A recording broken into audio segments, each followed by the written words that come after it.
How flexible she is. So what do you think holds a gymnast body together and allows these girls to do such cool moves?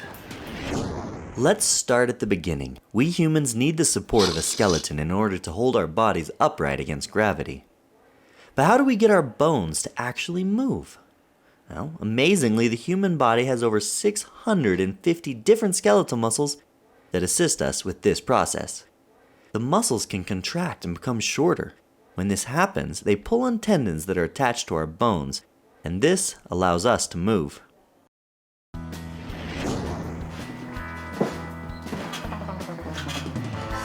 Yeah, so keep your eyes forward. Try to take that up higher, okay? Okay. All right, good job. Whoa! You all right? Yeah, okay. All right. Oh. I didn't know you were gonna go for that. Courtney makes that look easy, but that's an advanced skill. Okay. Back it up and we'll take it a step at a time. I don't want you getting hurt. All right, I Okay? can handle that. Thanks. Speaking of injuries, let's go talk to some gymnasts who know a little bit about the subject. I remember one day I was doing bridges. It just really hurt to do them and I started cramping up and I just couldn't stay in it and it really started to hurt. After talking with Alicia, we learned that her situation was pretty common. Gymnasts consistently hyperextend their spines to do certain moves like back bends. Hard falls or dismounts can also jolt their vertebrae. But what exactly happens to your spinal column when you have a bad landing, for example? To answer this question, we're going to visit a place where we can get an inside look at our spine. We learned from Dr. Berenberg that repetitive or stressful movements can cause stress fractures in vertebrae in the lower spine. These vertebrae can also slide out of position, causing inflammation and even pinching nerves. X-rays are just one tool we can use to get a better look at what's going on inside our bodies. This red line represents where her normal neutral position should be, and you can see that her lower back's actually forward of that. It's hyperextended already. So when she's doing back bends and hyperextending even more, it's making a bad situation even worse.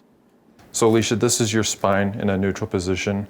Here's you bending forward and then bending backwards. Yep, and those are the joints in back of your spine.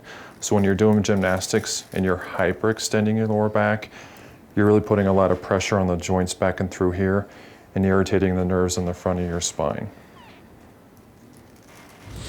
MRIs are another tool we can use to examine lower back injuries.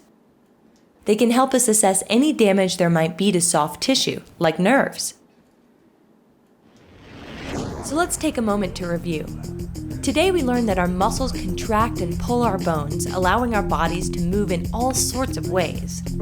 We can even perform some pretty cool stunts.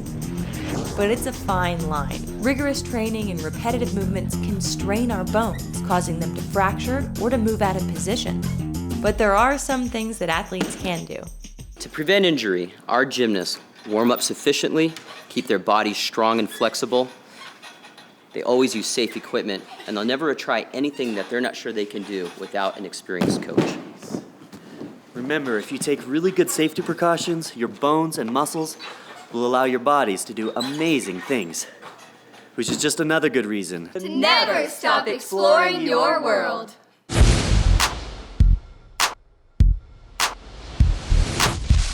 Why don't you take a closer look at your bones? Look at your arm in the mirror and watch the muscle flex when you bend your arm. Can you figure out how many muscles are involved in this process?